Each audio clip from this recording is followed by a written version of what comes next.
and I'll never give up. Oh, I'll never give up. Assalamualaikum warahmatullahi wabarakatuh.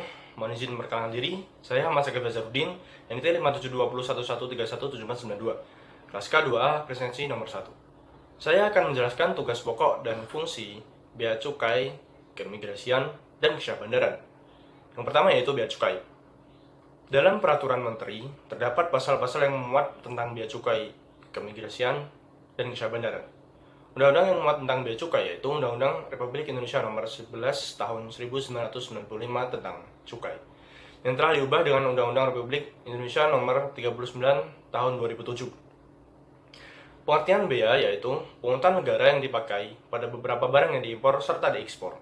Sedangkan untuk pengertian cukai yaitu pungutan negara yang dipakai pada beberapa barang spesifik yang memiliki karakter maupun ciri khas yang diputuskan dalam undang-undang.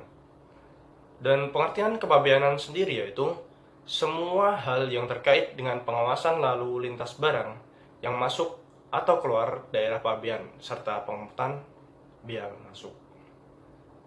Pekerjaan pokok bea cukai.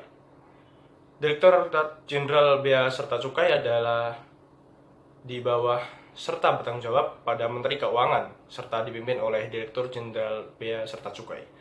Sedang untuk Direktorat Jenderal Bea serta Cukai memiliki pekerjaan dalam mengadakan perumusan serta proses kebijakan yang ada di bagian pengawasan dan penegakan hukum, perihal servis dan perihal optimalisasi penerimaan negara yang ada di bagian kepabeanan serta cukai yang sesuai dengan ketentuan ketetapan perundang-undangan.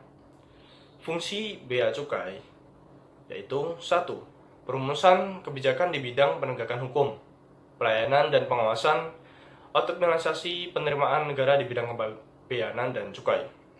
Nomor 2 yaitu pelaksanaan kebijakan di bidang pengawasan, penegakan hukum, pelayanan dan optimalisasi penerimaan negara di bidang kepabeanan dan cukai. Yang nomor 3 yaitu penyusunan norma, standar, prosedur, dan kriteria di bidang pengawasan, penegakan hukum, pelayanan, dan optimalisasi penerimaan negara di bidang kepabeanan dan cukai. Yang kedua yaitu keimigrasian. Fungsi keimigrasian adalah bagian dari urusan pemerintahan negara dalam memberikan pelayanan keimigrasian, penegakan hukum, keamanan negara, dan fasilitator pembangunan kesejahteraan masyarakat. Fungsi keimigrasian nomor dalam UU nomor 6 tahun 2011 tentang keimigrasian. Tugas pokok dan fungsi imigrasi dikenal juga dengan trifungsi imigrasi. Trifungsi imigrasi ini meliputi 1. Pengaturan tentang berbagai hal mengenai lalu lintas orang keluar, masuk, dan tinggal dari dan ke dalam wilayah negara Republik Indonesia. Nomor 2 yaitu pengaturan tentang berbagai hal mengenai pengawasan orang asing di wilayah Republik Indonesia. Kemudian yang ketiga yaitu pemeriksaan dokumen perjalanan baik negara yang ditinggalkan, negara yang dikunjungi maupun negara yang dilalui. Dan kemudian yang terakhir yaitu tentang kesyah bandaran. Menurut UU nomor 17 tahun 2008, syah bandar melaksanakan fungsi keselamatan dan keamanan pelayaran yang mencakup pelaksanaan, pengawasan, dan penegakan hukum di bidang angkutan di perairan, pelabuhanan, dan perlindungan lingkungan maritim di pelabuhan. Selain melaksanakan fungsi sebagaimana dimaksud pada ayat 1, syah bandar membantu pelaksanaan pencarian dan penyelamatan, or Search and Rescue, or SAR, di pelabuhan sesuai dengan ketentuan peraturan perundang-undangan. Dalam melaksanakan fungsi keselamatan dan keamanan sebagaimana dimaksud dalam pasal 207 ayat 1, syah bandar mempunyai tugas, yaitu nomor 1, mengawasi kelai kelautan kapal, keselamatan, keamanan, dan ketertiban di pelabuhan.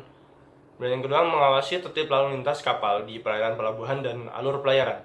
Dan nomor 3, mengawasi kegiatan alih muat di perairan pelabuhan.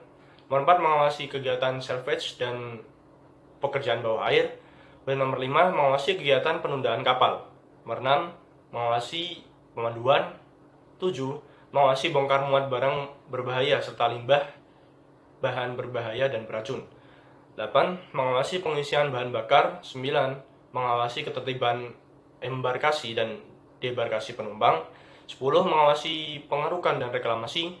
11, mengawasi kegiatan pembangunan fasilitas pelabuhan. 12, melaksanakan bantuan pencarian dan penyelamatan. 13, memimpin penanggulangan pencemaran.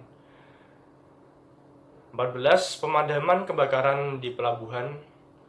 Dan yang terakhir yaitu mengawasi pelaksanaan perlindungan lingkungan maritim. Sekian dan cukup dari saya. Mohon maaf atas segala kesalahannya dan terima kasih atas segala perhatiannya. Wassalamualaikum warahmatullahi wabarakatuh.